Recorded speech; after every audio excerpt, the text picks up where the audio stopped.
The introduction of Baylan's Skoll in Ahsoka offered one of the most substantial shifts in character design the franchise has attempted in recent years. His arrival occurred without the structural build-up typically associated with major Force-aligned figures, yet his presence carried weight because the narrative positioned him within a framework shaped by quiet confidence, strategic restraint, and philosophical inquiry rather than spectacle. The cinematic opening that established his role relied on minimal exposition and instead emphasized observational detail, measured pacing, and controlled dialogue. This combination produced a character who stood apart from the established binaries that normally govern Force-related stories, creating an immediate sense of depth that did not depend on legacy or predetermined narrative placement. Baylan's construction as a Force user, detached from institutional affiliation, allowed the series to explore perspectives rarely examined within the franchise. Traditional Jedi and Sith narratives rely on ideological structures that dictate behavior, training sequences, and conflict. Baylan operated outside these systems, presenting a mode of engagement shaped by personal experience, analytical reasoning, and independent evaluation of history. His decisions appeared grounded in assessments of systemic failures rather than in adherence to doctrine. This independent positioning created a model for exploring Force philosophy through practical interpretation rather than through inherited dogma, allowing the narrative to examine how individuals might form principles without reliance on organizational identity. One of the defining aspects of Baylan's characterization was the way his dialogue conveyed layered analytical meaning. His statements frequently referenced historical cycles, institutional limitations, and the consequences of ideological conflict. These observations did not function as dramatic revelations, but as evidence of an individual who had critically evaluated the patterns shaping galactic history. Rather than presenting himself as an advocate for balance or disruption, Baylan articulated an interest in understanding why existing systems persisted in producing instability.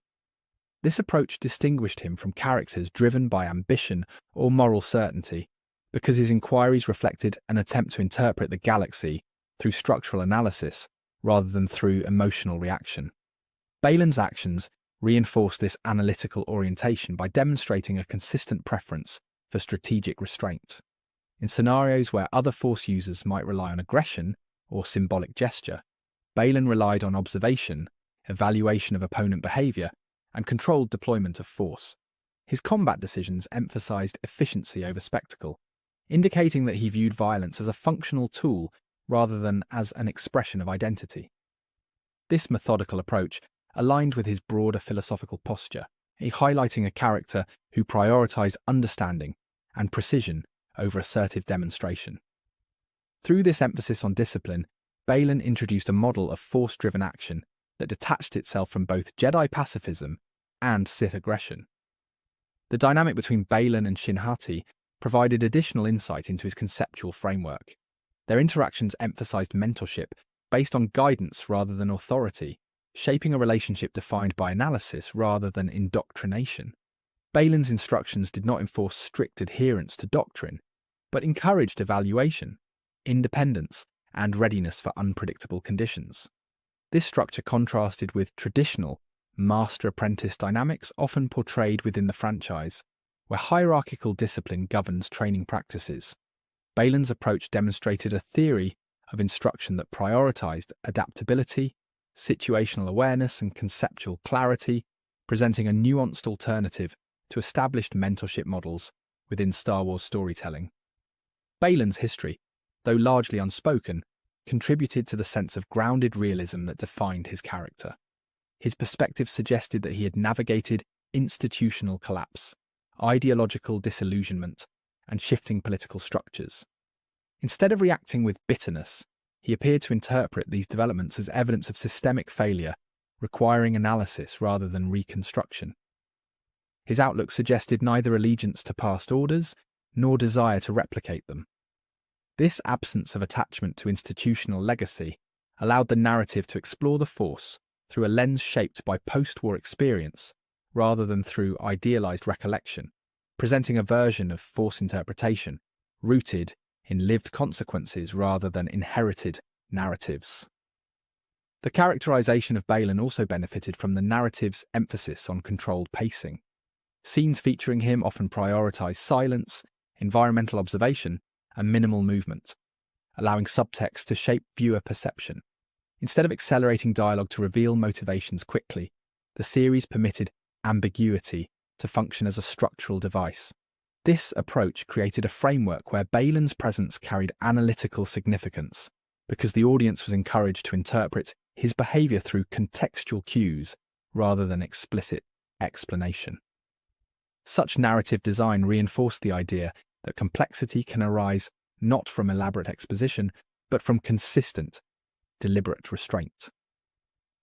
The structure of Baylan's interactions with key figures further demonstrated his narrative function. Rather than positioning himself as an antagonist with singular focus, he engaged with others through the lens of evaluation. His exchanges often revealed how he assessed their motivations, their attachment to legacy, and their assumptions about the Force. This analytical engagement did not seek to convert or dominate, but to understand. By prioritizing interpretation over confrontation, Baylan's presence elevated the narrative from conflict-driven progression to philosophical dialogue, allowing the story to incorporate thematic depth without sacrificing structural coherence. Baylan's use of the Force also reflected a perspective rooted in clarity rather than dogma. While other characters expressed the Force through emotional amplification or ritualized technique, Baylan approached it as a functional aspect of the natural world that could be understood through discipline and inquiry. His abilities appeared grounded in calm intention, emphasizing that mastery does not require theatrical display. This functional presentation aligned with his general philosophy, suggesting that his relationship with the Force stemmed from pragmatic understanding rather than symbolic expression. Through this portrayal, the series expanded the conceptual range of Force usage within the franchise. Baylan's interactions with the unfolding plot further demonstrated his role as a thematic counterweight to the objectives of other characters. While Ahsoka pursued reconstruction of past traditions, and Morgan Elsbeth pursued revival of Imperial power, Baylan sought to identify the underlying forces that sustain the galaxy's repeated transitions between conflict and resurgence. His disinterest in factional victory distinguished him from every major group, positioning him outside the competitive framework that usually drives Star Wars narratives. This perspective allowed the series to introduce analytical distance, using Baylan to highlight structural inconsistencies within the motivations of the other characters. The portrayal of Baylan's strategic decision-making added additional layers to his narrative function. His choices consistently reflected a long view of events, including recognition of incomplete information and careful assessment of emerging variables. Rather than attempting to dominate situations through force, he evaluated how individual outcomes contributed to broader patterns. This approach contrasted with characters whose decisions were shaped by loyalty, urgency, or reactive impulse. Baylan's deliberative process provided the story with a conceptual anchor that emphasized analysis over momentum, creating a pacing structure that allowed the series to explore slow-building thematic implications. Baylan's significance also emerged through the narrative space created around him. Scenes involving him frequently incorporated wide framing, prolonged silence, and minimal movement, allowing his presence to reshape the atmosphere of the story. This design shifted attention away from immediate conflict and toward questions about unseen historical forces. By integrating environmental stillness with philosophical inquiry, the series underscored his function as an exploratory mechanism for addressing topics beyond the central mission. His narrative utility lay not in forward propulsion, but in creating interpretive pause, giving the story room to examine larger conceptual structures. His dynamic with other characters offered insight into how the series used Baylan to interrogate assumptions embedded within the Star Wars universe. In interactions with adversaries, he neither imposed his worldview nor sought to validate theirs. Instead, he used dialogue to test the coherence of their beliefs, analysing their motivations through concise observational commentary. This method functioned as a narrative critique of the ideological rigidity that often shapes conflict in the franchise. By questioning the logic behind loyalty, tradition, or ambition, Baylan introduced a meta-level reflection on the systems that sustain galactic tension, providing the audience with a mechanism to examine the foundations of recurring conflict. The incomplete nature of Baylan's arc amplified his thematic role. Unlike characters who reached resolution through reunion, victory, or acceptance, Baylan concluded his season positioned within a landscape symbolic of ancient cycles and unexamined origins. The statues and structures he encountered implied that his questions extended far beyond personal ambition, connecting his path to foundational myths of the galaxy. This unresolved placement signaled that his purpose was not to serve as a traditional antagonist or ally, but to open inquiry into historical forces the franchise had not previously prioritized. His final scenes thus functioned as inquiries directed at the narrative itself, challenging it to address deeper structures rather than localized conflict. Baylan's independence from the central conflict also revealed limitations within the story's existing ideological frameworks. By declining to participate in factional alignment, he implicitly highlighted how the primary characters were constrained by inherited roles. His perspective placed emphasis on systemic causality rather than individual righteousness, indicating that the recurring struggles within the galaxy stemmed not from personal failings, but from structural design. This reframing positioned Baylan as a conceptual disruptor whose presence encouraged the narrative to reassess assumptions about the sources of conflict and the pathways to resolution. The presence of Shin Hati provided a counterpart that contextualized Baylan's analytical worldview. Their relationship illustrated a generational dynamic where the mentor's pursuit of systemic understanding contrasted with the apprentice's expectation of direction. Shin's confusion regarding Baylan's priorities emphasized that his goals operated outside the conventional master-apprentice structure. By withholding prescriptive instruction and encouraging observation instead, Baylan revealed that his teaching model prioritized adaptability to unseen conditions. This approach framed their dynamic as an exploration of how individuals interpret incomplete systems, rather than as a replication of established training hierarchies. Finally, the narrative importance of Baylan's character is underscored by the thematic gaps that emerged in his absence.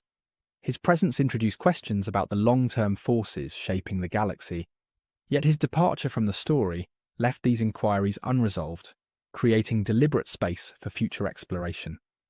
This indicates that Baylan functioned as a structural pivot designed to transition the franchise toward deeper examination of historical cycles, mythic origins, and systemic transformation. His conceptual influence extends beyond what he accomplished on screen, reshaping the trajectory of the narrative toward broader analysis rather than confined conflict. Taken collectively, these elements demonstrate that Baylan Skoll's role in Ahsoka extended far beyond immediate plot relevance. He served as a narrative instrument for expanding thematic inquiry, restructuring ideological assumptions, and highlighting unresolved foundations within the Star Wars universe. Through his detachment from factional identity, his analytical engagement with history, and his pursuit of systemic understanding, Baylan introduced a perspective that broadened the series' conceptual range. His impact did not derive from dominance or spectacle, but from the questions he raised, establishing him as a character whose significance lies in the thematic direction he initiated rather than in the actions he completed. Thank you for watching. Be sure to like, subscribe, and hit that share button. My main channel is Critical Analysis Hub, where I post Star Wars content about the movies. My secondary channel is Critical Analysis Hub Plus, where I focus on the shows of Star Wars. And my third channel is Critical Analysis Hub XP, where I post comic books. Be sure to take a moment and check them out. Thanks, and may the Force be with you.